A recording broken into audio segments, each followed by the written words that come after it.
그 목걸이 어디서 났어? 이거요, 어머니가 어릴 때부터 걸어주신 거예요. 새벽 5시 반지하 방의 작은 창으로 푸른 빛이 스며들었습니다. 윤서연은 이불을 걷고 일어나 앉아 옆에 누운 엄마 오복순의 이마를 짚었습니다. 오복순의 이마는 밤새 식은 땀으로 축축했습니다. 윤서연이 물수건을 짜서 오복순의 얼굴을 닦아주며 말했습니다. 엄마, 열은 좀 내렸네요. 밤새 많이 힘드셨죠? 오복순이 힘겹게 눈을 뜨며 대답했습니다. 괜찮아. 얼른 출근이나 해. 늦으면 큰일 나잖아. 윤서연이 이불을 목까지 끌어올려주며 물었습니다. 죽 끓여 놓은 거 데워드릴까요? 아직 시간 좀 있어요. 오복순이 고개를 저으며 손을 내저었습니다. 괜찮아. 그럴 시간에 얼른 씻고 가. 윤서연이 걱정스러운 얼굴로 다시 말했습니다. 병원 다시 가봐야 하는 거 아니에요. 기침도 며칠째 심하시고. 엄마 오복순이 한숨을 내쉬며 대답했습니다. 돈 아까운데 무슨 병원이야. 나는 괜찮으니까 걱정 말어. 윤서연이 입술을 깨물며 고개를 끄덕였습니다. 알겠어요. 대신 점심때 반찬 챙겨서 다시 올게요. 오복순이 마른 손을 뻗어 윤서연의 목에 걸린 목걸이를 만지작거렸습니다. 낡은 은목걸이는 세월이 지나 색이 바래 여기저기 흠집이 나 있었습니다. 오복순이 목걸이를 손끝으로 쓸며 낮은 목소리로 말했습니다. 이거 절대 잃어버리면 안 된다. 알겠지. 윤서연이 목걸이를 옷깃 안으로 넣으며 대답했습니다. 몇 번을 말씀하세요. 안 잃어버려요. 어릴 때부터 늘 하고 다녔는데요. 엄마 오복순이 윤서연의 손을 꼭 붙잡으며 다시 말했습니다. 너는 절대 평범한 아이가 아니야. 그것만 기억해. 윤서연이 낮게 웃으며 오복순의 손등을 토닥였습니다. 엄마도 참 아침부터 무슨 그런 말씀을 하세요. 저는 그냥 엄마 딸이에요. 오복순이 윤서연의 얼굴을 가만히 바라보다 다시 입을 열었습니다. 때 되면 다 알게 돼 있어.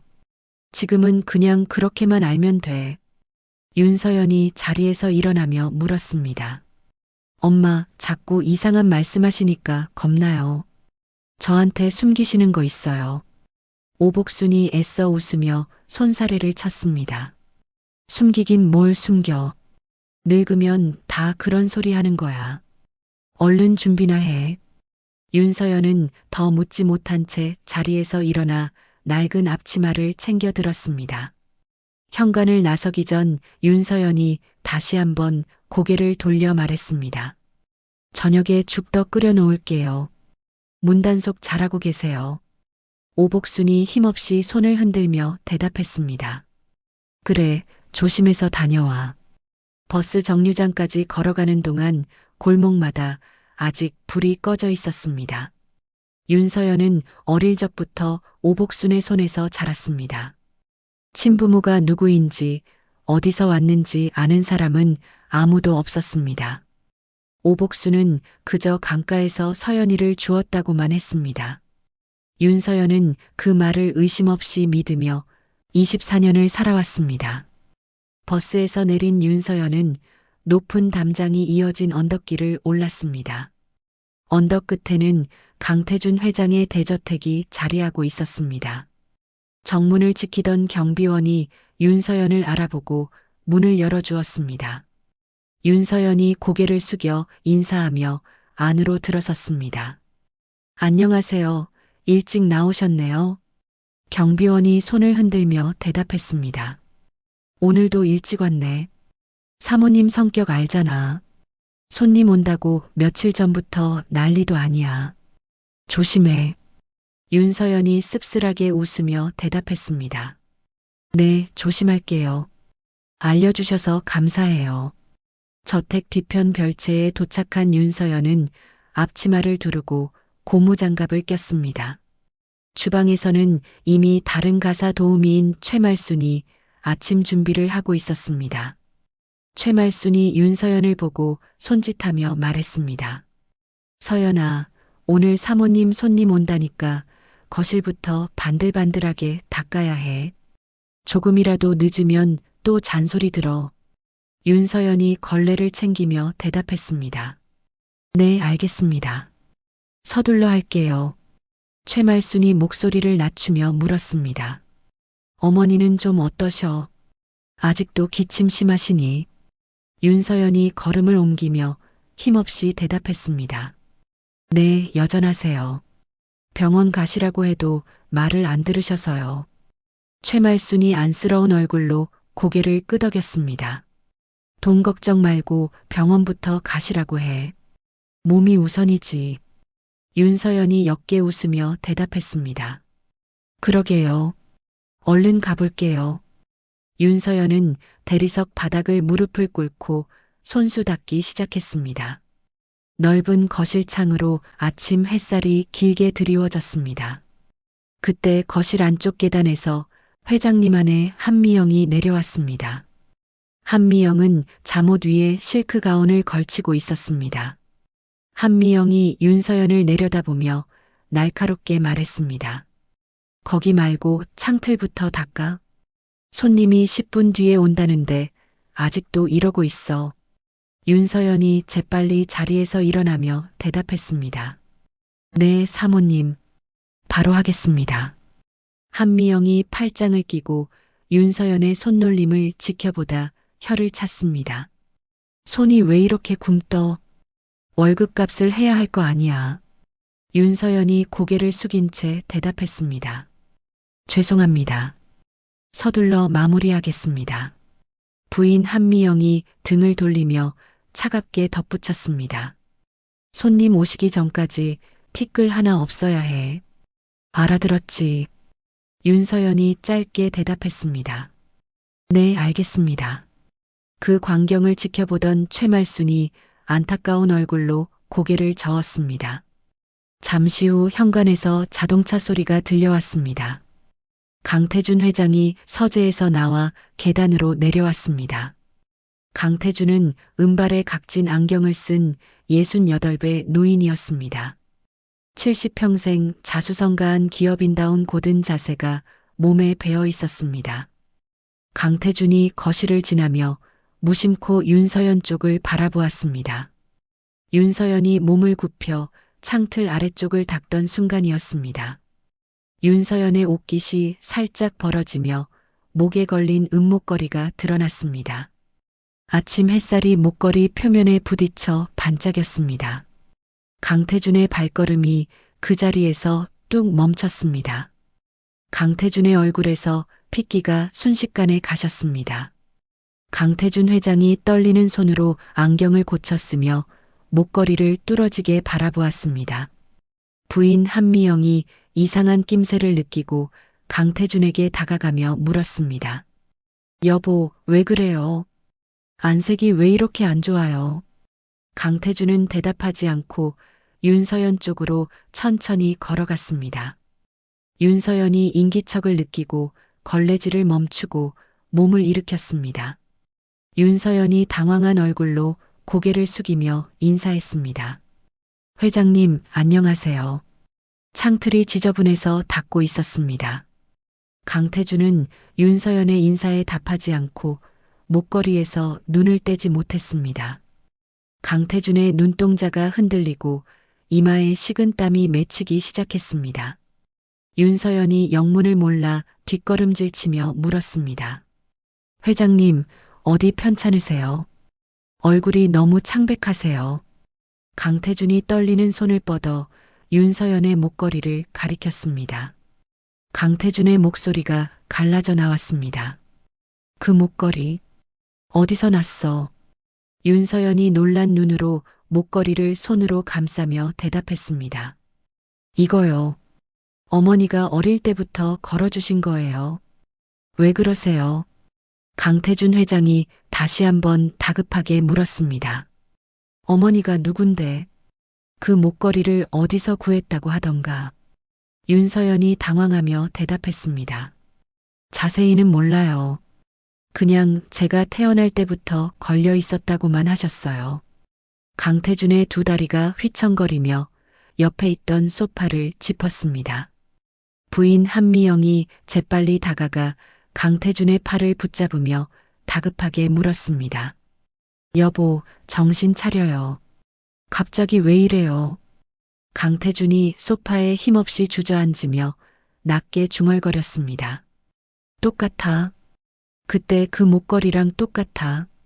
한미영의 얼굴이 순간 딱딱하게 굳었습니다. 한미영이 목소리를 낮추며 강태준에게 물었습니다. 그때라니 그게 무슨 소리예요? 강태준이 대답 대신 윤서연을 향해 손을 뻗으며 말했습니다. 그거 잠깐 벗어서 나한테 보여줄 수 있겠나? 윤서연이 목걸이를 두 손으로 감싸쥐며 조심스럽게 물러섰습니다. 이건 저한테 하나뿐인 유품이에요. 함부로 못 벗어요. 죄송합니다. 그때 현관문이 열리며 딸 강민지가 들어왔습니다. 강민지는 거실에 심상치 않은 분위기를 느끼고 걸음을 멈추며 물었습니다. 아빠, 왜 그렇게 서 계세요? 무슨 일 있으세요? 한미영이 재빨리 강민지에게 다가가 낮은 목소리로 말했습니다. 별거 아니야. 아빠가 잠깐 어지러우셨나 봐. 강민지는 미심쩍은 눈으로 윤서연을 힐끗 보며 물었습니다. 저 여자는 왜 저러고 서 있어요? 무슨 일이라도 있었어요? 윤서연이 고개를 숙이며 조심스럽게 대답했습니다. 청소하다가 회장님께서 갑자기 놀라신 것 같아서요. 저도 잘 모르겠습니다. 강태준이 이마를 짚으며 자리에서 천천히 일어섰습니다. 강태준이 낮은 목소리로 말했습니다. 아무 일도 아니다. 신경 쓰지 마. 강태준 회장은 그렇게 말하면서도 윤서연의 목걸이에서 시선을 완전히 떼지 못했습니다. 거실에 있던 최말순과 다른 직원들도 하나둘 걸음을 멈추고 그 광경을 지켜보았습니다. 윤서연은 자신을 향한 강태준 회장의 시선이 무엇을 의미하는지 전혀 알지 못한 채 그저 목걸이를 움켜쥐고 서 있었습니다. 거실에 소란이 가라앉은 뒤 강태준 회장은 서재로 들어가 문을 닫았습니다. 강태준은 책상 서랍 깊숙한 곳에서 낡은 사진첩을 꺼내 들었습니다. 사진첩 안에는 25년 전 갓 태어난 딸을 품에 안은 젊은 강태준의 모습이 있었습니다. 강태준이 사진 속 아기의 목에 걸린 목걸이를 손끝으로 짚었습니다. 25년 전 병원 입원실 젊은 강태준은 침대에 누운 아기의 목에 직접 주문 제작한 은목걸이를 걸어주었습니다. 그리고 아기의 이마에 입을 맞춘 뒤 방을 나섰습니다. 강태준은 서랍을 닫고 자리에서 일어났습니다. 똑같아. 분명히 똑같아. 그때 서재 문이 열리며 아내 한미영이 들어섰습니다. 한미영이 팔짱을 낀 채 날카로운 눈으로 물었습니다. 아까부터 왜 그래요? 그깟 목걸이 하나에 왜 그렇게 놀라요? 강태준이 사진첩을 덮으며 낮은 목소리로 대답했습니다. 당신도 봤잖아. 그 목걸이 예린이한테 걸어줬던 거랑 똑같이 생겼어. 한미영의 눈동자가 순간 흔들렸지만 이내 태어난 얼굴로 바뀌었습니다. 한미영이 코웃음을 치며 말했습니다.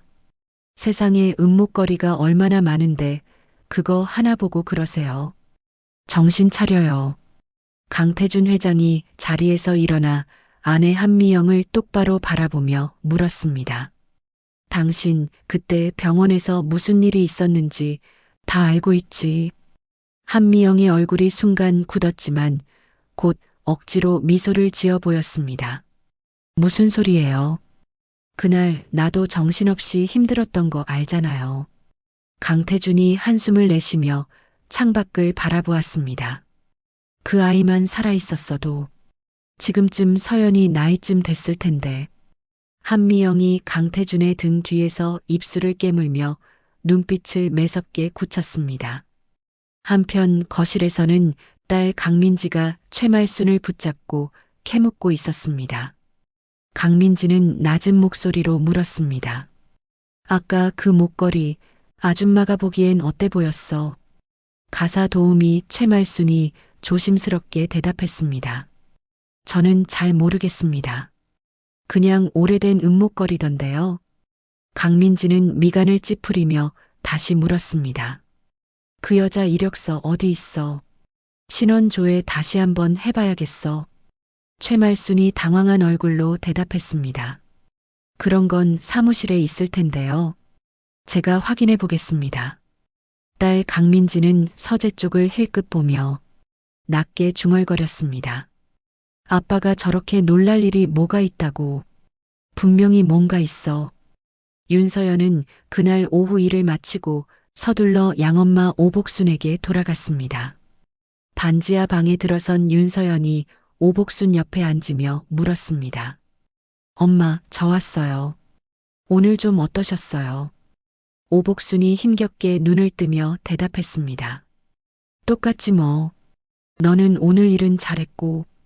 윤서연이 망설이다가 조심스럽게 입을 열었습니다. 엄마, 오늘 이상한 일이 있었어요. 회장님이 제 목걸이를 보시더니 갑자기 낯빛이 하얘지셨어요. 오복순의 손이 순간 멈칫했습니다. 윤서연이 오복순의 표정을 살피며 다시 물었습니다. 어디서 났냐고 자꾸 물으시는데 저도 뭐라고 대답해야 할지 모르겠더라고요. 오복순이 애써 태어난 얼굴로 대답했습니다. 부잣집 사람들은 원래 이것저것 다 참견하는 법이야. 신경 쓰지 마. 윤서연이 답답한 얼굴로 다시 물었습니다. 엄마, 저 진짜 어디서 태어났는지 아세요? 이제는 좀 말씀해 주시면 안 돼요. 오복순이 기침을 하며 손사래를 쳤습니다. 콜록, 콜록. 지금은 그런 얘기할 기운이 없다. 윤서연이 걱정스러운 얼굴로 오복순의 등을 두드려주며 말했습니다. 알겠어요. 무리하지 마세요. 나중에 천천히 말씀해 주세요. 오복순이 윤서연의 손을 붙잡으며 힘겹게 말했습니다. 서연아, 혹시라도 그 집에서 이상한 소리 하더라도 절대 흔들리지 마. 그냥 내가 아는 대로만 살아. 윤서연이 고개를 끄덕이며 대답했습니다. 네, 걱정 마세요. 저는 엄마 딸이에요. 그거면 충분해요. 다음 날 아침 윤서연이 저택에 출근하자 부인 한미영이 기다렸다는 듯 다가왔습니다. 한미영이 차가운 얼굴로 말했습니다. 윤서연 씨, 오늘부터 2층 청소는 그만두고 세탁실만 맡아. 윤서연이 의아한 얼굴로 물었습니다. 제가 뭘 잘못했나요? 한미영이 팔짱을 끼며 대답했습니다. 잘못은 무슨, 그냥 자리 조정이야. 토 달지 말고 시키는 대로 해. 윤서연이 고개를 숙이며 대답했습니다. 네, 알겠습니다. 한미영이 돌아서며 낮게 중얼거렸습니다. 눈에 안 띄는 대로 치워야지. 이대로 뒀다간 큰일 나겠어. 세탁실로 자리를 옮긴 윤서연에게 최말순이 다가와 걱정스럽게 물었습니다. 갑자기 왜 세탁실로 보냈대? 무슨 일 있었어? 윤서연이 옷가지를 정리하며 힘없이 대답했습니다. 저도 모르겠어요. 그냥 시키는 대로 해야죠. 최말순이 목소리를 낮추며 말했습니다. 내가 여기서 오래 일했잖아. 사모님이 저러실 때는 꼭 무슨 속셈이 있으시더라. 윤서연이 걱정스러운 얼굴로 물었습니다. 저 혹시 잘리는 거예요? 어머니 약값도 벌어야 하는데. 최말순이 윤서연의 어깨를 다독이며 대답했습니다. 아니야, 아직 그런 얘기는 없었어. 너무 앞서 걱정하지 마. 윤서연이 옅게 웃으며 고개를 끄덕였습니다. 네, 그래야죠. 알려주셔서 고마워요. 최말순이 주변을 살피며 낮은 목소리로 덧붙였습니다. 어제 회장님 표정 보니까 예사롭지 않던데 혹시 짚히는 거 있어? 윤서연이 고개를 저으며 대답했습니다. 저도 전혀 모르겠어요. 그저 목걸이 하나 보시고 그러셨어요. 최말순이 고개를 갸웃하며 말했습니다. 이상하네. 아무튼 무슨 일 있으면 나한테 꼭 말해. 윤서연이 감사한 얼굴로 대답했습니다. 네, 고맙습니다. 그날 오후 강태준 회장은 오랜 인맥을 동원해 조용히 사람을 불러들였습니다. 강태준이 심부름을 온 비서에게 낮은 목소리로 지시했습니다. 25년 전 서림병원 신생아실의 근무자 명단을 조용히 알아봐. 비서가 고개를 숙이며 대답했습니다. 네, 회장님. 최대한 조용히 알아보겠습니다. 강태준이 다시 한번 당부하며 말했습니다. 누구한테도 알리지 말고 나한테만 직접 보고해. 비서가 허리를 숙이며 대답했습니다. 명심하겠습니다. 시간이 좀 걸릴 수도 있습니다. 강태준이 고개를 끄덕이며 낮게 말했습니다. 괜찮으니 정확하게만 알아봐. 비서가 나가고 난 뒤 강태준은 다시 사진첩을 펼쳐 아기 사진을 오래도록 들여다보았습니다. 강태준이 사진 속 아기를 향해 나지막이 중얼거렸습니다. 예린아, 정말 내가 살아있는 거니?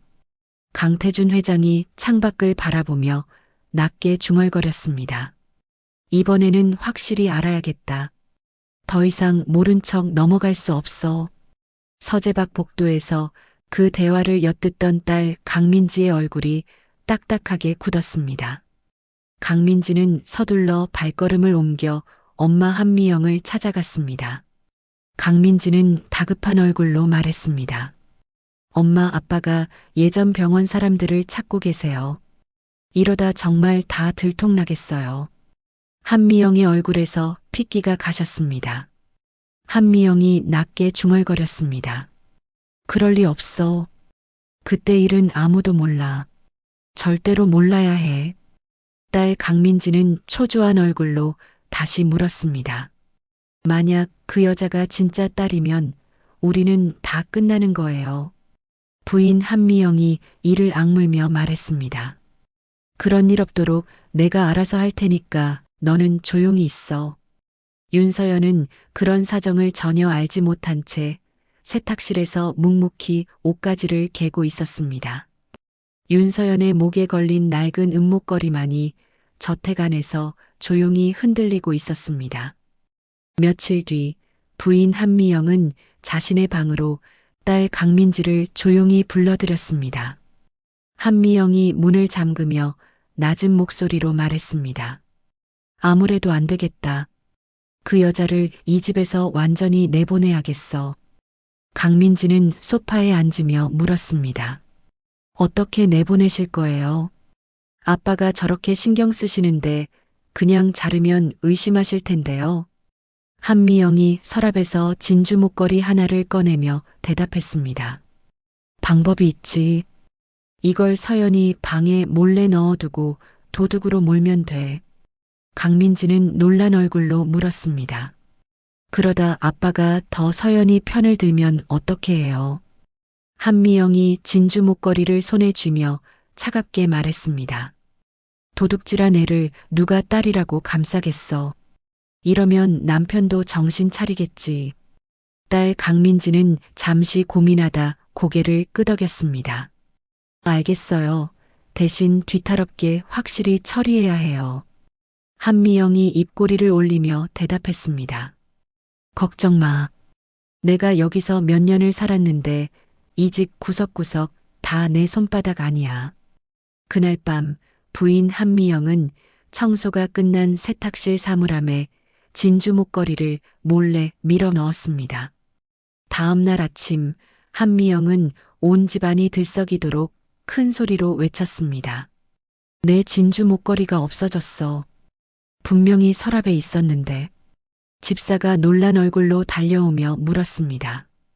사모님, 언제부터 안 보이셨습니까? 한미영이 매섭게 눈을 흘기며 대답했습니다. 어제 저녁까지는 분명히 있었어. 당장 다 뒤져봐. 집안 곳곳을 뒤지던 중 한미영이 세탁실로 걸어가 직접 열쇠 꾸러미를 집사에게 던졌습니다.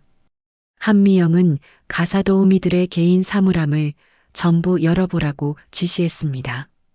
집사가 차례로 문을 열던 중 윤서연의 이름표가 붙은 사물함의 잠금 장치를 풀고 내부를 뒤지기 시작했습니다. 집사는 유니폼 주머니 깊숙한 곳에서 진주 목걸이를 찾아내어 밖으로 꺼냈습니다. 집사가 목걸이를 들고 오며 조심스럽게 보고했습니다. 사모님, 세탁실 사물함에서 나왔습니다. 서연 씨 사물함이었습니다. 한미영이 놀란 척 입을 가리며 말했습니다. 세상에 어떻게 그럴 수가. 그렇게 착해 보이더니. 딸 강민지는 옆에서 거들며 말했습니다. 제가 처음부터 저 여자 좀 수상하다고 했잖아요. 소식을 듣고 달려온 윤서연이 억울한 얼굴로 소리쳤습니다. 저 정말 아니에요. 저는 그 목걸이 본 적도 없어요. 한미영이 차갑게 윤서연을 노려보며 말했습니다. 내 사물함에서 나왔는데 아니라고 하면 누가 믿겠어. 윤서연이 눈물을 글썽이며 다시 말했습니다. 제발 믿어주세요. 저는 정말 손 뗀 적 없어요. 그때 서재에서 소식을 들은 강태준 회장이 급히 거실로 내려왔습니다. 강태준이 무거운 얼굴로 물었습니다. 무슨 일이야? 왜 이렇게 시끄러워? 아내 한미영이 기다렸다는 듯 목걸이를 내밀며 말했습니다. 여보, 세탁실 여자가 내 진주 목걸이를 훔쳤어요. 사물함에서 나왔대요. 강태준이 윤서연을 바라보며 물었습니다. 이게 정말인가? 자네가 가져갔어. 윤서연이 고개를 세차게 저으며 대답했습니다. 아닙니다, 회장님. 저는 정말 모르는 일입니다. 믿어주세요.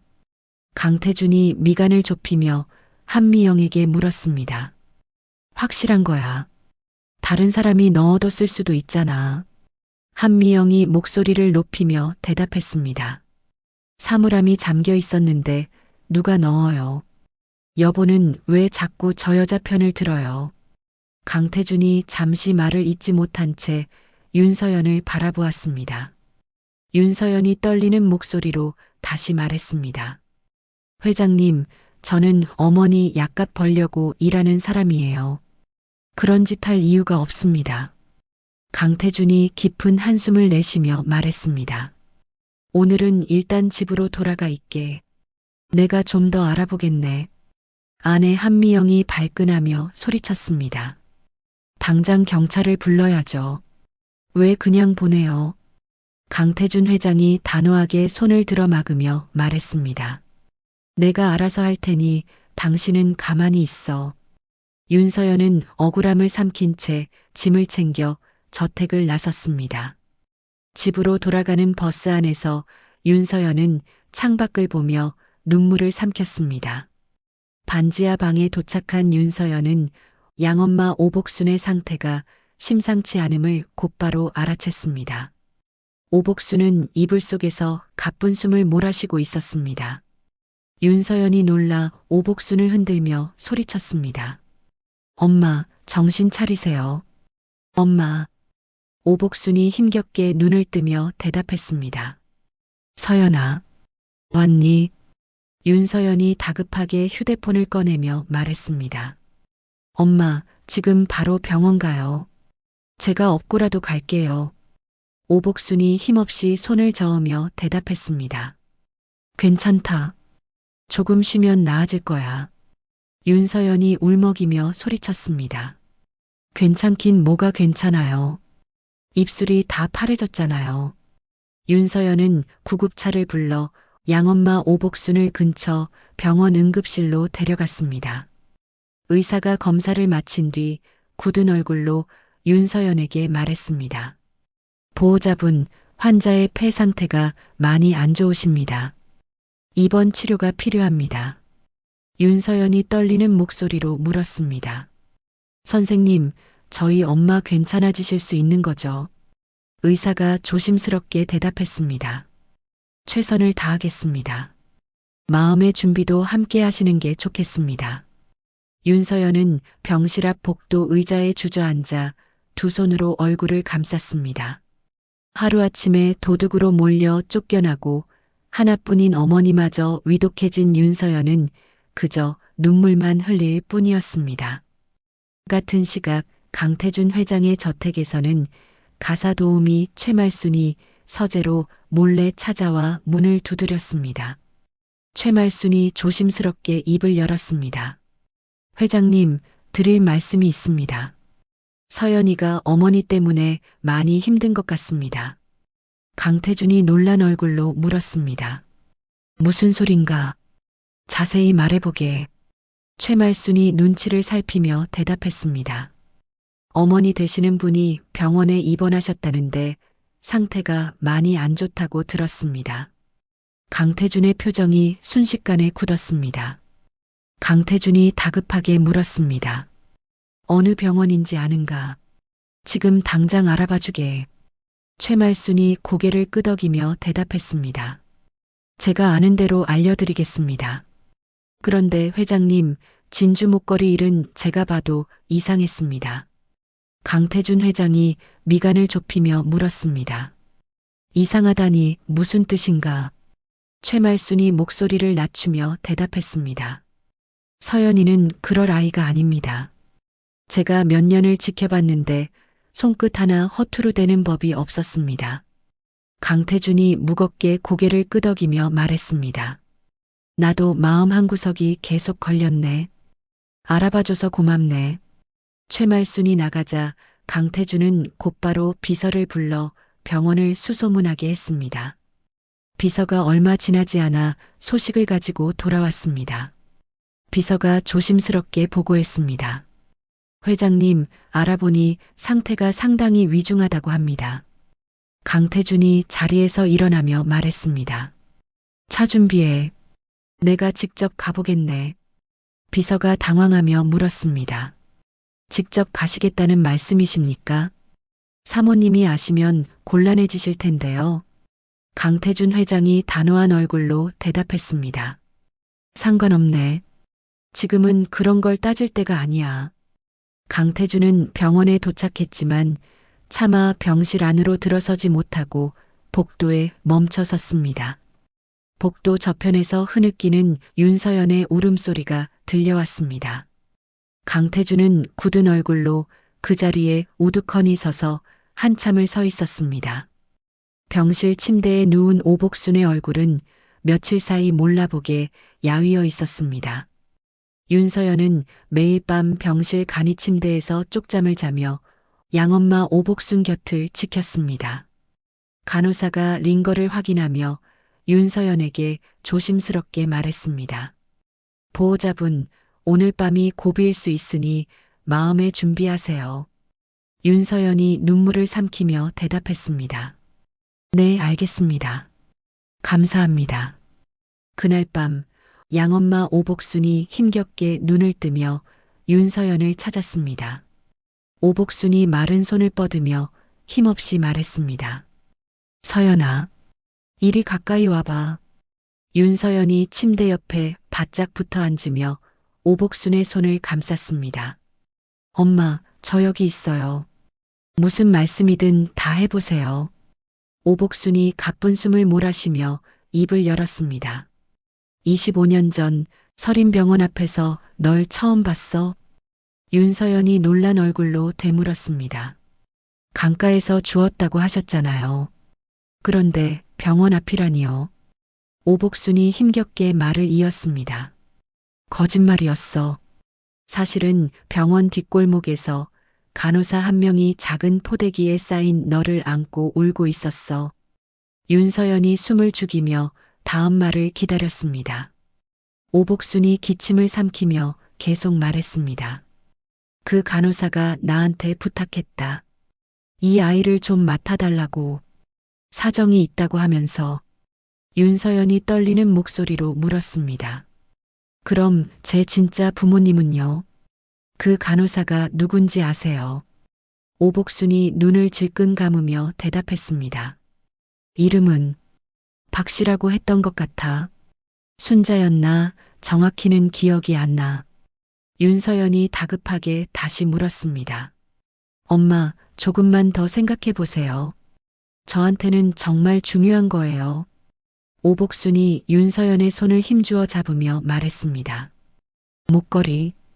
그 간호사가 너한테 걸어주라고 준 거다. 나중에 널 찾을 사람이 있을 거라면서. 윤서연이 목걸이를 손으로 감싸며 울먹였습니다. 그럼 이게 진짜 제 부모님이 남긴 물건이었던 거예요. 오복순이 고개를 끄덕이며 힘겹게 미소를 지었습니다. 그래. 그러니 절대 잃어버리지 말라고 했던 거야. 윤서연이 눈물을 쏟으며 양엄마 오복순의 손을 꼭 잡았습니다. 왜 이제야 말씀해 주세요. 진작 알았으면 좋았잖아요. 오복순이 힘겹게 고개를 저으며 대답했습니다. 괜히 알았다가 내가 상처받을까봐 겁이 났어. 미안하다, 서연아. 윤서연이 고개를 세차게 저으며 말했습니다. 아니에요. 엄마가 저 키워주신 것만으로도 저는 충분해요. 정말 감사해요. 오복순이 윤서연의 얼굴을 어루만지며 낮게 말했습니다. 너는 절대 평범한 아이가 아니었어. 이제라도 내 자리를 찾아가. 윤서연이 오열하며 오복순을 끌어안았습니다. 엄마 없이 저 혼자 어떻게 살아요. 제발 정신 차리세요. 오복순이 마지막 힘을 다해 속삭였습니다. 괜찮아. 너는 어디서든 잘 살 아이야. 그동안 내 딸이 되어줘서 고마웠어. 양엄마 오복순의 손에서 서서히 힘이 빠져나갔습니다. 심전도 기계에서 길게 이어지는 신호음이 병실을 채웠습니다. 간호사와 의사들이 급히 병실로 뛰어들어왔습니다. 윤서연은 침대 옆에 주저앉은 채 오복순의 손을 놓지 못했습니다. 윤서연이 목이 메어 소리쳤습니다. 엄마 안 돼요. 조금만 더 있다가요. 제발이요. 의사가 조심스럽게 윤서연의 어깨에 손을 얹으며 말했습니다. 보호자분, 최선을 다했습니다. 고생 많으셨습니다. 윤서연은 하얗게 변한 병실 천장을 올려다보며 한참을 흐느꼈습니다. 장례식장은 조용하고 쓸쓸했습니다. 찾아오는 조문객은 몇 명 되지 않았고 최말순만이 조용히 자리를 지켜주었습니다. 최말순이 윤서연의 손을 잡으며 위로했습니다. 서연아, 얼마나 힘들었니? 이제 나라도 옆에 있어줄게. 윤서연이 힘없이 고개를 끄덕이며 대답했습니다. 고마워요, 아주머니. 이렇게 와주셔서요. 장례를 마친 뒤 윤서연은 목걸이를 손에 쥐고 오랫동안 자리를 뜨지 못했습니다. 윤서연이 목걸이를 바라보며 낮게 중얼거렸습니다. 박순자, 그 이름부터 찾아봐야겠어. 그때 장례식장 입구에서 낯익은 발소리가 들려왔습니다. 윤서연이 고개를 들자 강태준 회장이 조용히 걸어 들어오고 있었습니다. 윤서연이 놀란 얼굴로 자리에서 일어나며 물었습니다. 회장님이 여기는 어떻게? 강태준이 국화 한 송이를 영정 앞에 내려놓으며 낮은 목소리로 말했습니다. 많이 늦었지만 어머니께 인사드리고 싶었네. 윤서연이 눈시울을 붉히며 물었습니다. 진주 목걸이 일 때문에 저 도둑으로 몰려서 쫓겨난 거 알고 계시죠? 강태준이 무거운 얼굴로 고개를 끄덕이며 대답했습니다. 알고 있네. 그 일은 내가 다시 제대로 알아볼 생각이야. 자네는 아무 잘못 없네. 윤서연이 목걸이를 만지며 힘겹게 입을 열었습니다. 회장님, 저 이 목걸이에 대해서 어머니한테 마지막으로 이야기를 들었어요. 강태준 회장의 눈빛이 순간 흔들렸습니다. 강태준이 조심스럽게 물었습니다. 무슨 이야기를 들었나? 윤서연이 목걸이를 꼭 쥐며 대답했습니다. 제가 병원 앞에서 어떤 간호사님한테 넘겨진 아이였대요. 그분이 이 목걸이를 걸어주셨다고요. 강태준의 두 손이 가늘게 떨리기 시작했습니다. 강태준이 갈라진 목소리로 물었습니다. 그 간호사, 이름이 뭐라고 하던가? 윤서연이 조심스럽게 대답했습니다. 박순자라고 하셨던 것 같대요. 정확하지는 않다고 하셨어요. 강태준의 눈에 순식간에 눈물이 차올랐습니다. 강태준이 떨리는 목소리로 말했습니다. 그 이름 나도 낯설지가 않네. 내가 반드시 찾아보겠네. 윤서연의 눈빛에는 이전과는 다른 단단한 결심이 자리하고 있었습니다. 양엄마 오복순의 장례를 치른 뒤 윤서연은 낡은 고시원 방 하나를 얻어 홀로 지내고 있었습니다.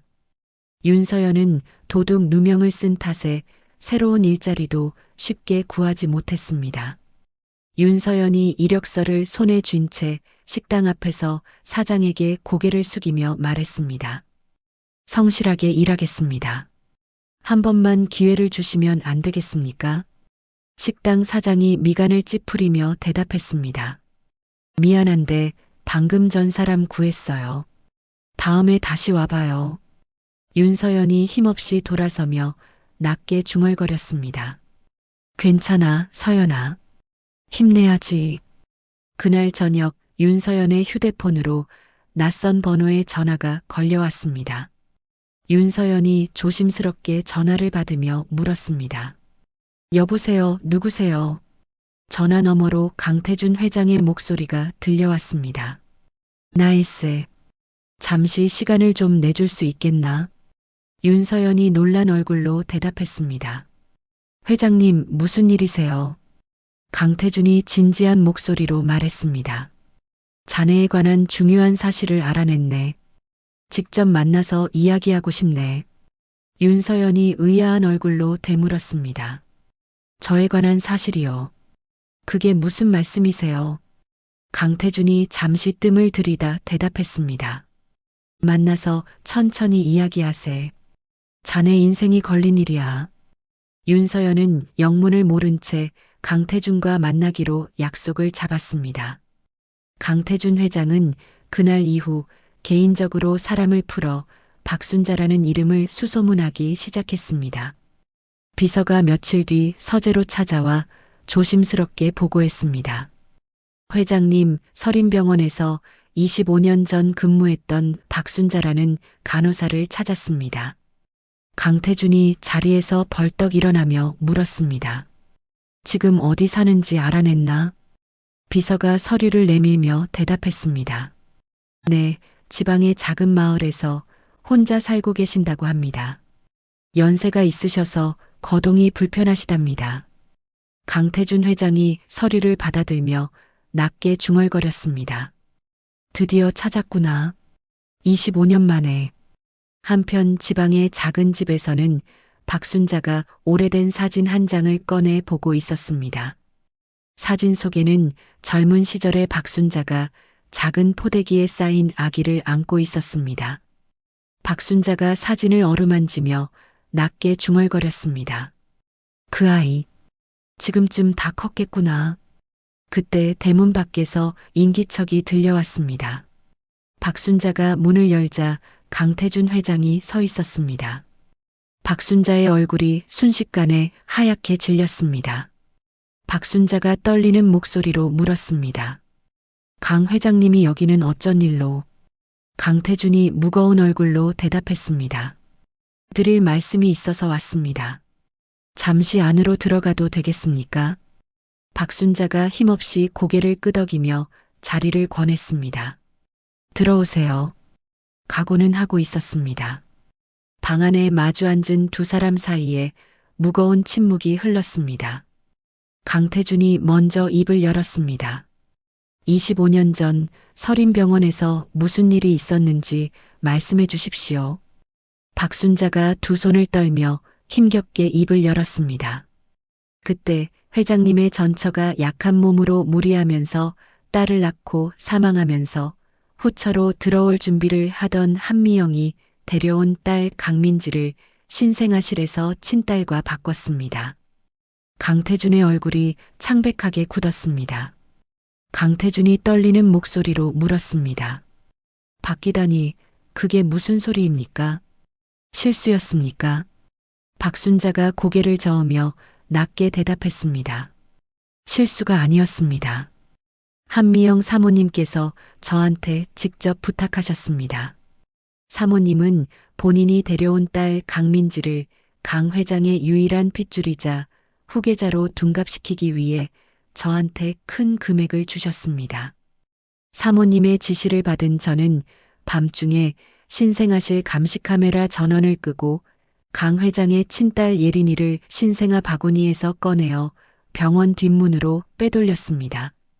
그리고 그 자리에 한미영이 몰래 데려온 아기 강민지를 뉘어놓았습니다. 강태준이 주먹을 부르짖며 다시 물었습니다. 내 아내가 직접 시켰다는 겁니까? 강태준이 두 손으로 얼굴을 감싸며 신음했습니다. 그럼 내가 키운 민지가 내 친자식이 아니란 말입니까? 박순자가 고개를 끄덕이며 조심스럽게 대답했습니다. 죄송합니다. 저는 그때 돈이 급하게 필요해서 사모님 말씀을 따랐습니다. 강태준이 힘겹게 다시 물었습니다. 그럼 내 친딸은 예린이는 어떻게 됐습니까? 박순자가 흐느끼며 대답했습니다. 그날 밤 제가 몰래 아이를 안고 병원을 빠져나왔습니다. 차마 다른 곳에 함부로 넘길 수가 없었습니다. 강태준이 숨을 몰아쉬며 물었습니다. 그래서 그 아이를 어떻게 했습니까? 박순자가 눈물을 훔치며 대답했습니다. 뒷골목에서 마음씨 좋아 보이는 아주머니 한 분을 만났습니다. 그분께 아이를 부탁드렸습니다. 강태준의 눈에서 굵은 눈물이 흘러내렸습니다. 강태준이 떨리는 목소리로 말했습니다. 그 아주머니 오복순이라는 분 아닙니까? 박순자가 놀란 얼굴로 되물었습니다. 어떻게 그 이름을 아십니까? 강태준이 오열하며 대답했습니다. 그 아이가 지금 제 곁에 있었습니다. 목걸이를 걸고 있었습니다. 박순자가 두 손으로 입을 막으며 눈물을 쏟았습니다. 세상에 그 아이가 살아있었군요. 정말 다행입니다. 강태준 회장이 박순자의 손을 붙잡으며 간곡하게 말했습니다. 부탁드립니다. 이 사실을 세상에 증언해 주실 수 있겠습니까? 박순자가 힘겹게 고개를 끄덕였습니다. 25년을 죄책감 속에 살았습니다. 이제라도 바로 잡아야지요. 그 시각 저택에서는 부인 한미영이 심상치 않은 낌새를 눈치채고 있었습니다. 한미영이 딸 강민지를 불러 다급하게 말했습니다. 아빠가 며칠째 지방을 오가고 있다는데 아무래도 그 간호사를 찾은 것 같다. 강민지의 얼굴이 새파랗게 질렸습니다. 그리고 떨리는 목소리로 물었습니다. 찾았으면 이제 다 끝난 거 아니에요. 저는 어떻게 되는 거예요? 한미영이 이를 악물며 말했습니다. 아직 안 끝났어. 무슨 수를 써서라도 그 노인네 입을 막아야 해. 강민지는 불안한 얼굴로 물었습니다. 어떻게 막으시려고요? 벌써 아빠가 다 알아버렸을 수도 있는데요. 한미영이 차갑게 눈을 빛내며 대답했습니다. 돈으로 안 되면 다른 방법을 써야지. 이대로 손 놓고 있을 순 없어. 부인 한미영의 눈빛에서 서늘한 결의가 배어나왔습니다. 딸 강민지는 초조하게 방안을 서성이며 말했습니다. 엄마, 이러다 정말 큰일 나겠어요. 저도 이제 어떻게 해야 할지 모르겠어요. 한미영이 강민지의 팔을 붙잡으며 단호하게 말했습니다. 정신 차려. 여기서 무너지면 우리는 다 끝이야. 강민지는 떨리는 목소리로 물었습니다. 그 노인네 사는 곳은 아세요? 어떻게 손을 쓰시려고요? 한미영이 서랍에서 봉투 하나를 꺼내며 대답했습니다. 사람을 보내야지. 돈으로 안 되면 겁을 줘서라도 입을 막아야 해. 강민지는 불안한 얼굴로 물었습니다. 그러다 잘못되면 어떡해요? 너무 위험한 거 아니에요. 한미영이 매섭게 눈을 뜨며 말했습니다. 위험한 건 지금 우리가 처한 상황이야. 가만히 있으면 우리 둘 다 끝장이라고. 딸 강민지는 마른 침을 삼키며 고개를 끄덕였습니다. 알겠어요. 엄마 말씀대로 할게요. 부인 한미영이 봉투를 강민지의 손에 쥐어주며 낮게 말했습니다. 아무도 모르게 조용히 처리해야 해. 흔적 남기지 말고. 강민지는 봉투를 품에 넣으며 어두운 얼굴로 방을 나섰습니다.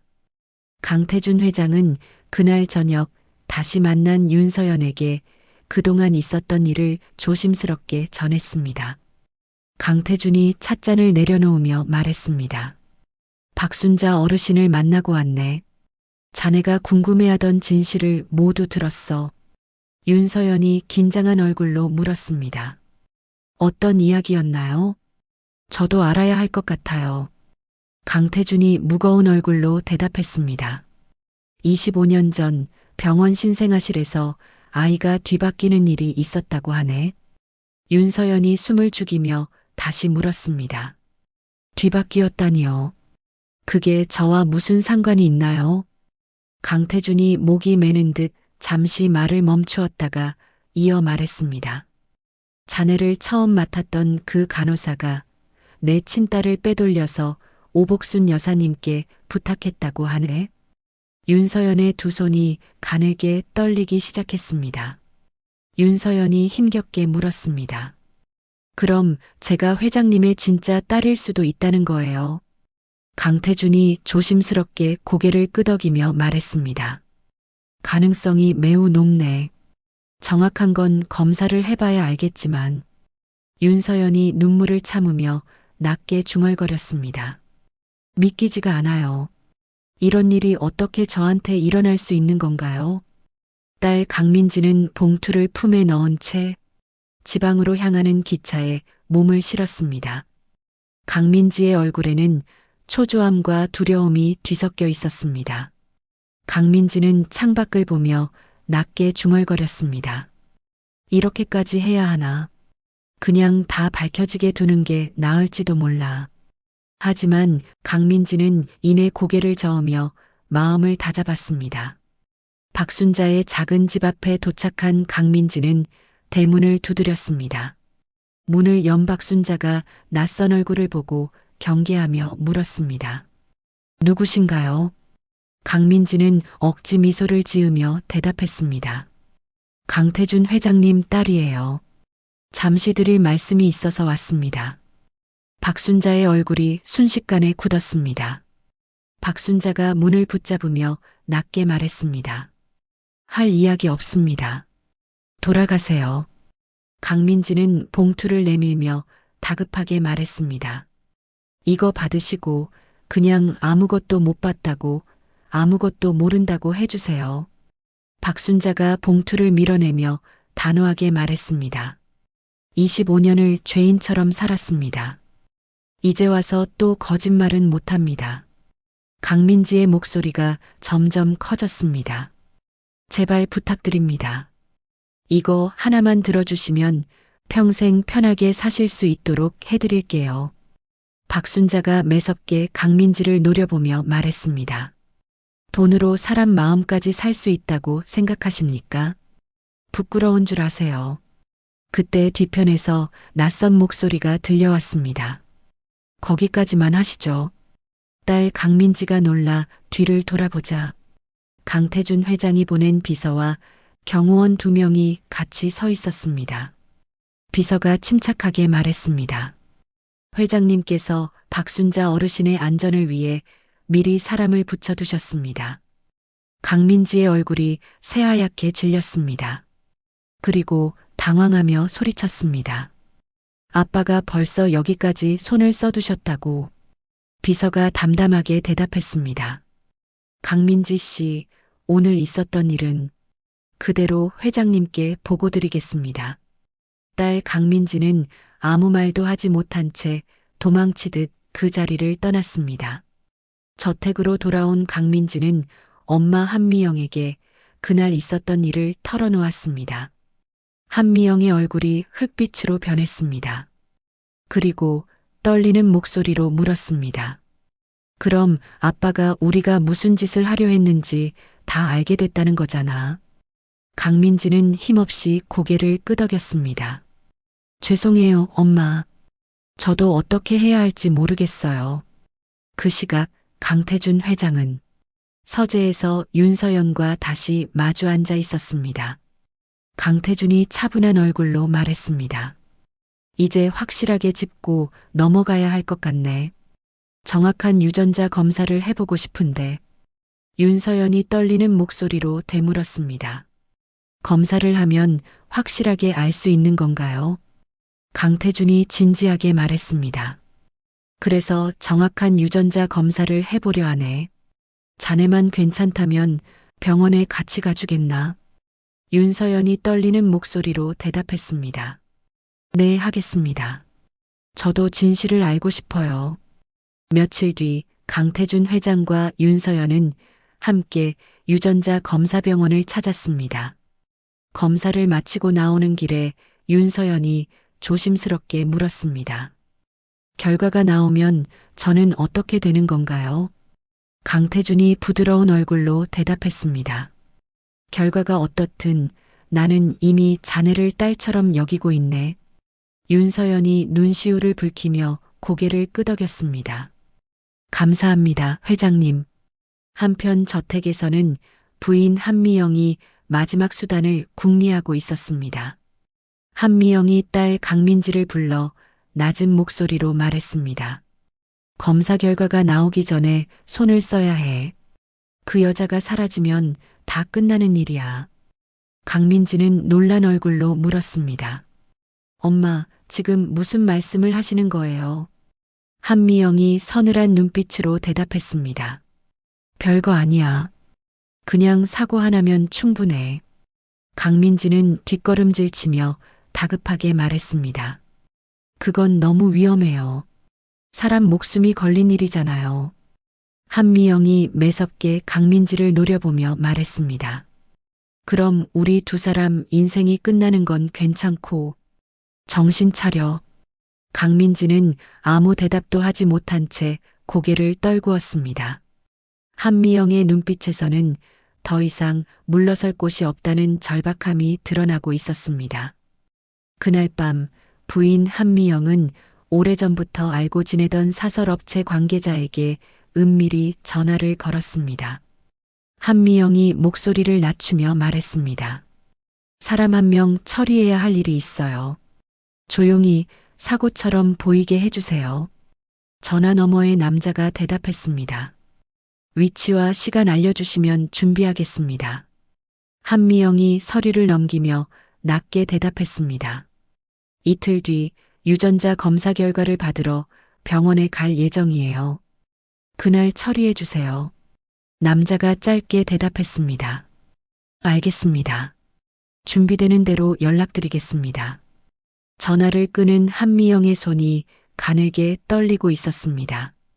부인 한미영은 거울 속 자신을 바라보며 낮게 중얼거렸습니다. 여기서 멈추면 다 끝이야. 조금만 더 버티면 돼. 그러나 부인 한미영은 그 통화 내용이 이미 다른 곳으로 새어나가고 있다는 사실을 전혀 알지 못했습니다. 부인 한미영의 통화를 우연히 엿들은 사람은 다름 아닌 최말순이었습니다. 최말순은 저택 복도를 지나다 한미영의 방에서 새어나오는 낮은 목소리를 듣고 걸음을 멈췄습니다. 최말순의 얼굴이 하얗게 질렸습니다. 최말순이 떨리는 손으로 강태준 회장의 서재로 달려갔습니다. 최말순이 문을 두드리며 다급하게 말했습니다. 회장님, 큰일 났습니다. 급히 드릴 말씀이 있습니다. 강태준이 놀란 얼굴로 물었습니다. 무슨 일인가? 그렇게 다급한 얼굴로 최말순이 숨을 몰아쉬며 대답했습니다. 방금 사모님이 전화로 사람을 시켜서 서연이를 해치려는 것 같은 이야기를 하셨습니다. 강태준의 얼굴이 순식간에 굳었습니다. 강태준이 자리에서 벌떡 일어나며 물었습니다. 확실한가? 언제, 어디서 그런다고 했나? 최말순이 떨리는 목소리로 대답했습니다. 이틀 뒤 병원에 검사 결과를 받으러 가는 날이라고 하셨습니다. 강태준이 주먹을 불끈 쥐며 낮게 중얼거렸습니다.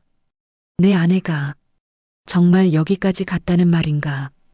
강태준은 곧바로 믿을 만한 경호원들을 불러 모았습니다. 강태준 회장이 경호원들에게 단호하게 지시했습니다. 오늘부터 윤서연 씨 곁에서 절대 눈을 떼지 마라. 무슨 일이 있어도 지켜야 한다. 경호원들이 일제히 고개를 숙이며 대답했습니다. 명심하겠습니다, 회장님. 이틀 뒤 윤서연은 강태준 회장과 함께 병원으로 향했습니다. 윤서연은 자신을 미행하듯 뒤따르는 낯선 차량을 눈치채지 못한 채 병원 로비로 들어섰습니다. 그 순간 골목 어귀에서 대기하던 사설업체 남자가 차를 몰고 병원 진입로로 접근했습니다. 그러나 미리 배치되어 있던 경호원들이 재빨리 차를 가로막았습니다. 경호원 한 명이 차창을 두드리며 소리쳤습니다. 차에서 내리세요. 경찰에 신고했습니다. 차 안의 남자가 당황한 얼굴로 급히 차를 돌리려 했지만 이미 다른 경호원들이 주변을 둘러싼 뒤였습니다. 결국 남자는 그 자리에서 경찰에 붙잡히고 말았습니다. 병원 안에서 그 사실을 전혀 모르는 윤서연은 검사 결과를 기다리며 초조하게 앉아 있었습니다.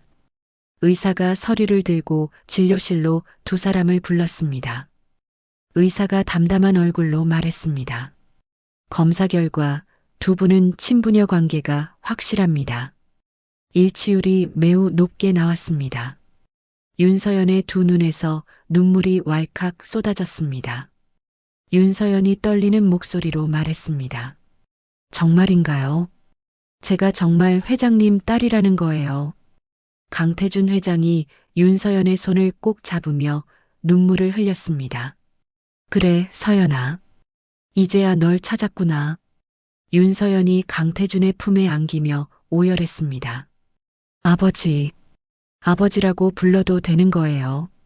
강태준이 윤서연을 꼭 끌어안으며 대답했습니다. 그래, 이제부터는 마음껏 아버지라고 불러. 그때 강태준 회장의 휴대폰으로 경호팀장의 연락이 왔습니다. 경호팀장이 급박한 목소리로 보고했습니다. 회장님, 사모님이 고용한 사람이 병원 근처에서 붙잡혔습니다. 그리고 자세한 진술도 확보했습니다. 강태준의 얼굴이 분노로 굳어졌습니다. 강태준이 낮게 중얼거렸습니다. 결국 여기까지 갔구나. 이제는 더 이상 참을 수 없다. 저택으로 돌아온 강태준 회장은 아내 한미영과 딸 강민지를 거실로 불러 모았습니다. 강태준이 서늘한 목소리로 입을 열었습니다. 오늘 병원에서 있었던 일 다 알고 있으니 변명할 생각하지 마. 아내 한미영의 얼굴이 새하얗게 질렸습니다. 그리고 애써 태어난 척 물었습니다. 무슨 소리예요? 저는 아무것도 모르는 일이에요. 강태준이 휴대폰 녹취록을 내밀며 말했습니다. 당신이 직접 지시한 통화 내용, 여기 다 있어. 한미영의 다리가 휘청거리며 소파에 주저앉았습니다. 그때 윤서연이 목걸이를 벗어 조심스럽게 잠금 부분을 열었습니다. 윤서연이 놀란 얼굴로 말했습니다. 이 안에 작은 종이가 들어 있었어요. 강태준 회장이 다급하게 물었습니다. 종이라니 무슨 종이인가? 윤서연이 목걸이 안쪽에서 작은 쪽지를 꺼내며 대답했습니다. 25년 전 날짜와 함께 한미영의 지시로 강태준 회장의 친딸을 빼돌림이라는 문구와 당시 간호사 박순자의 도장이 찍혀 있었습니다. 박순자가 범행 직후 죄책감과 사후 보장을 위해 몰래 작성해 목걸이에 숨겨두었던 친필 폭로 서약서였습니다. 강태준이 쪽지를 받아들고 한미영의 눈앞에 들이밀었습니다. 아내 한미영이 두 손으로 얼굴을 감싸며 주저앉았습니다. 그리고 힘없이 중얼거렸습니다. 그게 아직도 남아있었을 줄은 정말 몰랐어요. 강민지는 넋이 나간 얼굴로 뒤로 물러서며 말했습니다. 엄마, 이제 정말 다 끝났어요. 강태준이 무겁게 고개를 끄덕이며 말했습니다. 그래, 이제 진실을 세상에 다 밝힐 때가 됐다. 거실 안에는 오랜 세월 감춰졌던 진실이 마침내 드러나자 무거운 침묵이 흘렀습니다. 딸 강민지는 떨리는 목소리로 엄마 한미영에게 물었습니다. 엄마, 그럼 저는 진짜 누구예요? 저는 다른 집 아이라는 거잖아요. 한미영이 고개를 떨구며 힘겹게 대답했습니다. 미안하다, 민지야. 다 내가 욕심을 부려서 벌어진 일이야. 강민지는 두 주먹을 부르짖며 소리쳤습니다. 욕심 때문에 저까지 이렇게 만드신 거예요. 저는 지금까지 뭘 위해 산 거예요. 한미영이 눈물을 흘리며 대답했습니다. 그때는 그게 최선이라고 생각했어. 너를 지키려던 것뿐이었어. 강태준 회장이 차가운 얼굴로 아내 한미영을 바라보며 말했습니다. 자식을 지키려 했다는 사람이 남의 자식은 죽이려 들었나? 한미영이 아무 말도 하지 못한 채 고개를 숙였습니다. 윤서연이 조심스럽게 강태준의 팔을 잡으며 말했습니다. 아버지, 저는 괜찮아요. 이제라도 진실이 밝혀졌으니 됐어요. 강태준이 윤서연을 바라보며 무겁게 고개를 끄덕였습니다. 너는 어쩜 이렇게 마음이 넓으냐?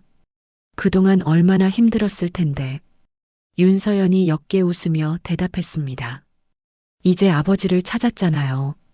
그거면 충분해요. 그때 최말순이 조심스럽게 거실로 들어서며 말했습니다. 회장님, 경찰에서 연락이 왔습니다. 붙잡힌 남자가 모든 걸 자백했다고 합니다. 강태준 회장이 무겁게 고개를 끄덕이며 대답했습니다. 알겠네. 이제 남은 일은 법대로 처리해야겠지. 아내 한미영이 고개를 들어 애원하듯 말했습니다. 여보, 한 번만 용서해 줄 수 없어요.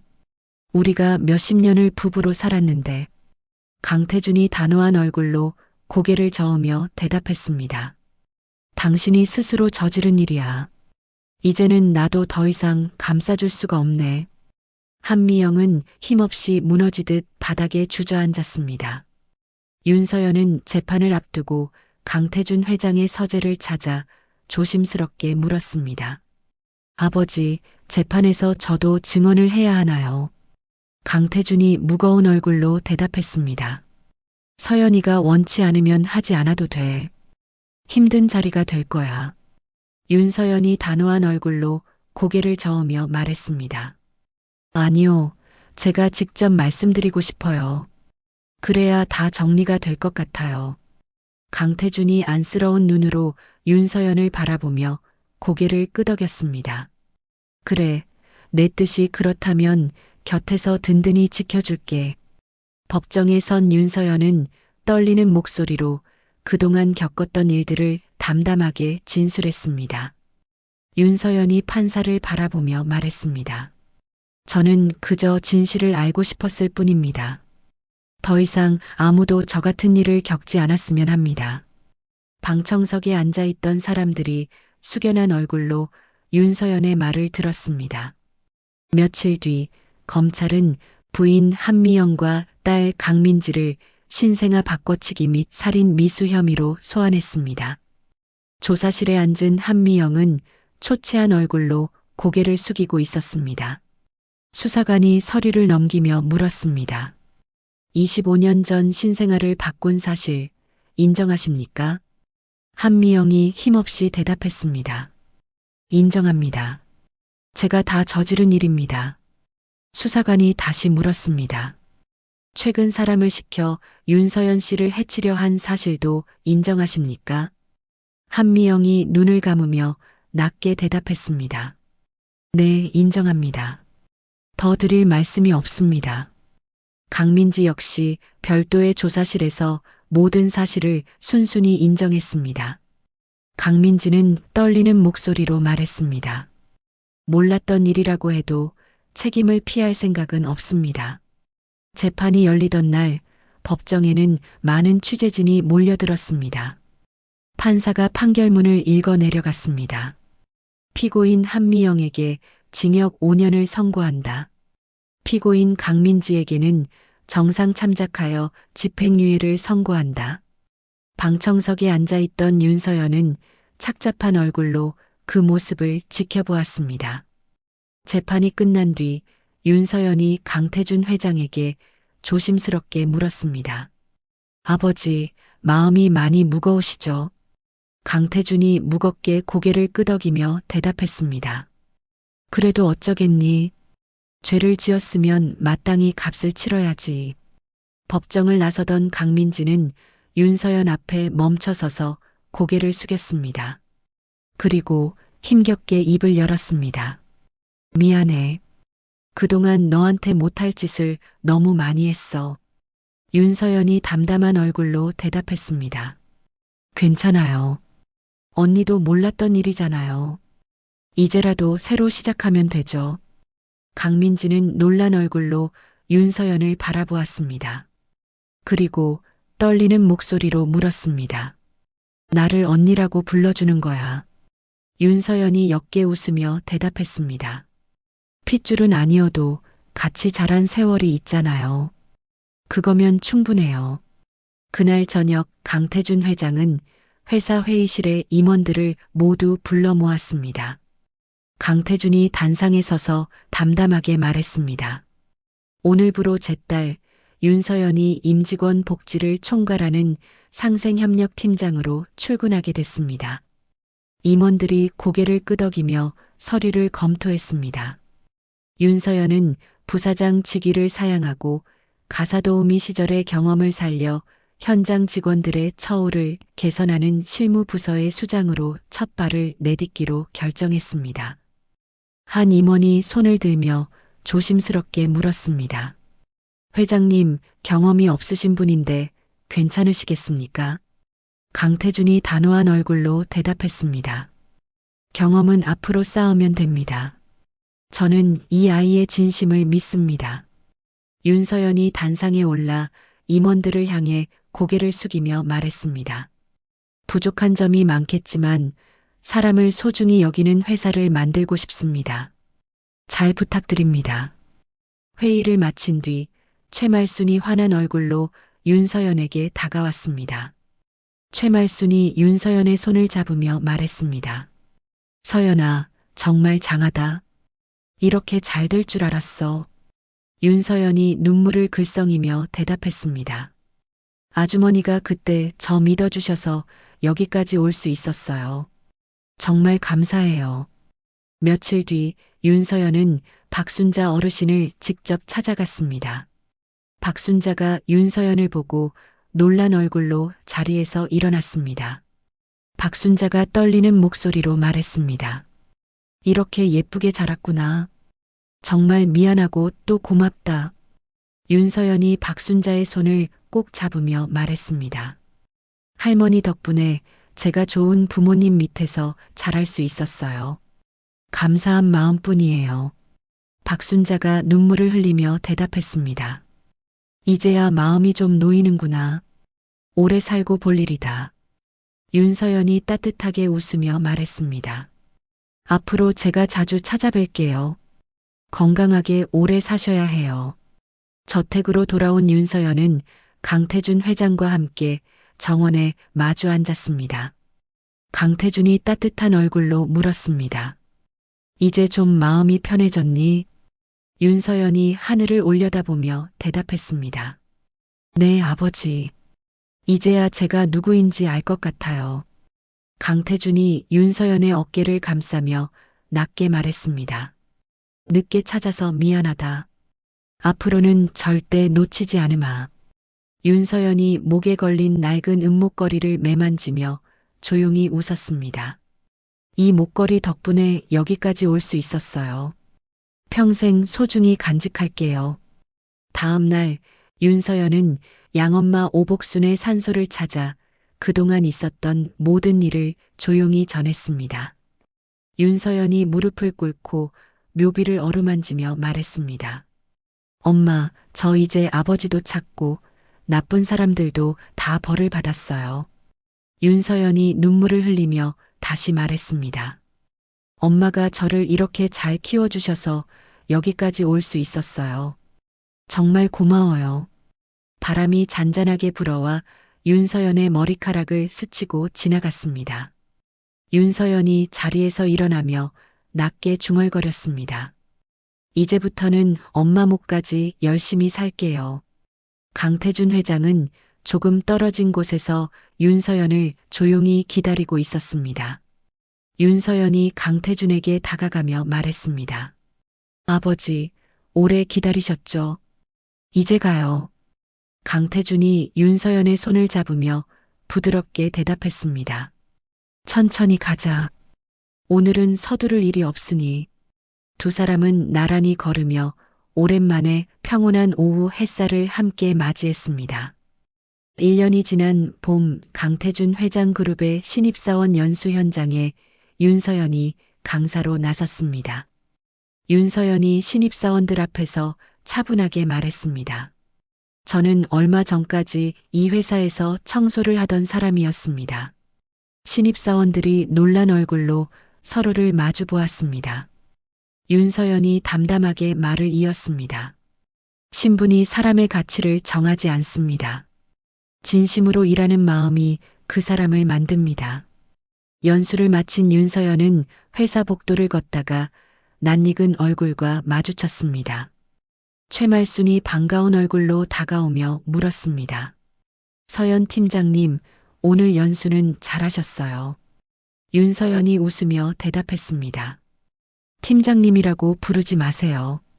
아주머니한테는 그냥 서연이잖아요. 최말순이 손사래를 치며 대답했습니다. 그래도 회사에서는 예의를 지켜야지. 다들 보는 눈이 있는데. 윤서연이 장난스럽게 웃으며 말했습니다. 알겠어요. 그래도 우리 둘이 있을 때는 예전처럼 불러주세요. 그날 오후 윤서연은 회사 구내식당에서 직원들과 함께 점심을 먹었습니다. 윤서연이 식판을 든 채 자리에 앉으며 옆자리 직원에게 물었습니다. 요즘 근무 환경은 좀 어떠세요? 불편한 점은 없으세요? 직원이 조심스럽게 대답했습니다. 팀장님이 오시고 나서 많이 편해졌습니다. 신경 써주셔서 감사합니다. 윤서연이 밝게 웃으며 대답했습니다. 제가 예전에 겪어봐서 알아요. 힘든 점 있으면 언제든 말씀해 주세요. 강태준 회장은 구내식당 창가에 서서 그 모습을 흐뭇하게 지켜보았습니다. 비서가 다가와 조심스럽게 말했습니다. 회장님, 윤서연 팀장이 직원들 사이에서 평판이 정말 좋습니다. 강태준이 고개를 끄덕이며 대답했습니다. 서연이는 원래부터 사람 마음을 얻는 재주가 있었네. 법정에서 집행유예 받은 딸 강민지는 그날 이후 조용히 지방으로 내려가 작은 회사에 취업하여 지내고 있었습니다. 강민지는 전화로 윤서연에게 소식을 전하며 말했습니다. 여기서 다시 시작해 보려고. 윤서연이 따뜻한 목소리로 대답했습니다. 힘들면 언제든 연락하세요. 저는 항상 응원할게요. 강민지는 목이 메는 듯 잠시 말을 멈추었다가 다시 말했습니다. 고마워, 서연아. 한편 부인 한미영은 수감 생활을 하며 매달 윤서연에게 짧은 편지를 보내왔습니다. 윤서연은 답장을 쓸지 말지 오래 고민하다가 결국 짧은 답장을 적어 보냈습니다.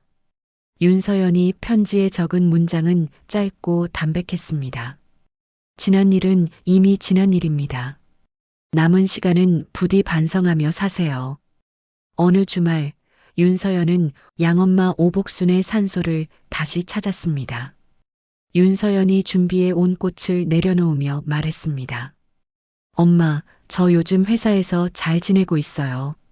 사람들도 저를 많이 도와줘요. 윤서연이 하늘을 올려다보며 낮게 웃었습니다. 엄마가 걸어주신 이 목걸이 지금도 매일 하고 다녀요.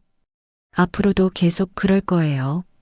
강태준 회장이 조금 떨어진 곳에서 윤서연을 향해 다가오며 말했습니다. 서연아, 이제 그만 가자. 저녁 시간에 늦겠다. 윤서연이 자리에서 일어나며 밝게 대답했습니다. 네, 아버지. 가요. 두 사람은 나란히 걸어 산길을 내려갔습니다. 저녁 노을이 두 사람의 그림자를 길게 늘어뜨리며 따라오고 있었습니다. 낡은 은목걸이는 윤서연의 목에서 여전히 조용히 빛을 내고 있었습니다. 저택으로 돌아온 저녁 강태준 회장과 윤서연은 오랜만에 마주 앉아 식사를 했습니다. 강태준이 수저를 들며 물었습니다. 요즘 회사 일은 할 만하니? 힘든 건 없고? 윤서연이 미소를 지으며 대답했습니다. 아직 배울 게 많지만 재미있어요. 사람들 만나는 게 제일 좋아요. 강태준이 흐뭇한 얼굴로 고개를 끄덕였습니다. 그래, 사람을 소중히 여기는 마음이 최우선으로 중요하지. 윤서연이 젓가락을 내려놓으며 조심스럽게 말했습니다. 아버지, 저 요즘 생각해 봤는데요. 어려운 형편에 있는 직원들을 위한 지원 제도를 만들고 싶어요. 강태준이 놀란 얼굴로 물었습니다. 구체적으로 어떤 걸 생각하고 있니? 윤서연이 눈을 반짝이며 대답했습니다. 저처럼 가족을 돌보느라 힘든 직원들한테 실질적인 도움을 주는 제도요. 제가 겪어봐서 잘 알아요. 강태준 회장이 기특한 얼굴로 윤서연의 손을 잡으며 말했습니다. 그래, 내가 하고 싶은 대로 해봐. 내가 힘껏 도와주마. 윤서연이 환하게 웃으며 대답했습니다. 고마워요, 아버지. 엄마도 분명 좋아하실 거예요. 창밖으로는 어느새 별이 하나둘 돋아나고 있었습니다. 저택 안에는 오랜만에 웃음소리가 끊이지 않고 이어졌습니다. 윤서연은 이제 더 이상 신분도 과거의 상처도 자신을 가두지 못한다는 것을 알고 있었습니다. 가정부로 살아온 시간과 회장의 딸로 살아갈 시간, 그 모든 순간이 지금의 윤서연을 만들었습니다. 윤서연은 앞으로도 사람을 귀하게 여기며 진심을 다해 살아가기로 다시 한번 다짐했습니다. 시청해 주셔서 감사합니다.